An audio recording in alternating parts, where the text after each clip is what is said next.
Taylor Swift just dropped her first full re-released album, aka Fearless Taylor's version, and we have so much to discuss. Let's get into it. The moment we've all been waiting for is finally here. Taylor Swift just put out her first re-released album after the years-long battle with Scooter Braun and Big Machine Records' Scott Borchetta over her masters. We've all been waiting for this moment ever since Taylor announced in 2019 on Good Morning America that she had plans to re-record her music as soon as her contract would allow her to. Starting November 2020, so next year, I can record albums 1 through 5 all over again. So, and you'll do that. I'm very excited about it. And now, after plenty of Easter eggs, sneak peeks, even hearing teases from other celebs like Olivia Rodrigo and Conan Gray, we were all able to listen to not only the re-recorded Fearless tracks, but also the 6 From the Vault tracks. So, let's break down the From the Vault songs that we haven't already heard. We've all already dissected You All Over Me and Mr. Perfectly Fine, so we're not going to get into those right now. I linked another clever video above for you if you want more on those tracks. For this video, we have 4 more new songs to discuss. Or are they old songs? I don't know, let's just get into it. Let's first discuss We Were Happy. Taylor revealed in a recent post that Keith Urban would be singing background vocals on this track, and it's dreamier than we ever could have imagined. While the ballad is sonically stunning in typical Fearless fashion, it's also deeply heartbreaking when you listen to the lyrics. In the song, Taylor sings about a relationship that didn't work out the way she'd hoped. And as People magazine perfectly puts it, We Were Happy feels like it could be White Horse's cousin, both lyrically and instrumentally. But in this track, Taylor is singing about her feelings of guilt due to falling out of love with an ex and the lost future they dreamed of together. This track also reminds us of another Fearless song, Breathe. In Breathe, Taylor sings about how the most difficult breakup is when it's no one's fault, but you have to say goodbye anyway. In We Were Happy, Taylor sings, "We used to watch the sun go down on the boats in the water. That's sort of how I feel right now, and goodbye so much harder because we were happy."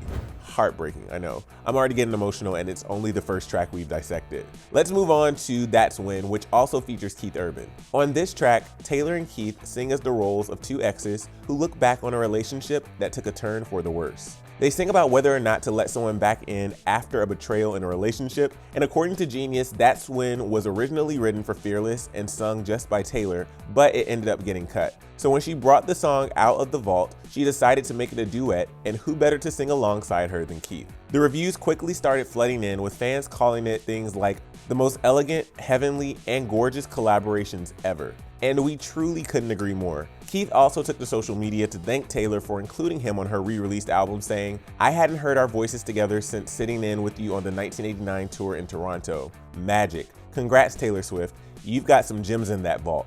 Thanks for having me join you on a couple of them." So much love all around. Okay, now let's dive into Don't You. While Don't You is originally from Taylor's Fearless era, she worked on it with her longtime producer Jack Antonoff, so it serves up both nostalgia Taylor and modern Taylor all at the same time.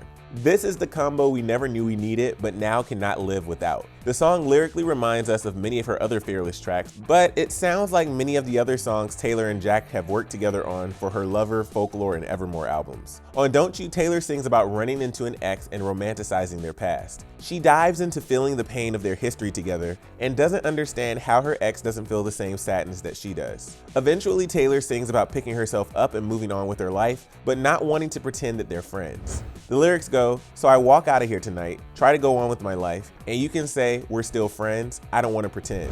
Again, Taylor is bringing us back to our teenage days with these lyrics, but for real, I think everyone has felt that feeling before. Okay, and the last but not least song from the vault is Bye Bye Baby.